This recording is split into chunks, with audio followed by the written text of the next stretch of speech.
Muawiyah diriwayatkan Anil Hasan Al-Basri rahimahullah. Annahu qila lahu, sesungguhnya dikatakan kepadanya, hazalaka, ini untuk engkau, special untuk kau, bikaza, dengan sekian-sekian. Faqal, mungkin satu masa dia nak pergi beli barang, jadi orang menjual tu dia kata, ini khas untuk kamu. Maka apa jawapan Imam Hasan Basri? Innama ji'tu ashtari bidirhami. Aku datang untuk beli barang dengan dirham aku, dengan duit aku. La bidini, bukan dengan agama aku. Faham? Aku bukan jual agama. Betul tak? Payah.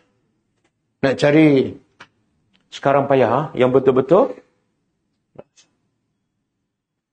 Sebab tu kalau kita tengok ulama-ulama dahulu, bahkan para sahabat, bila mereka buat kerja dakwah, daripada kaya, semakin kaya ke semakin miskin? Beza. Sebab apa? Dia bagi duit dia, bukan dia ambil duit orang.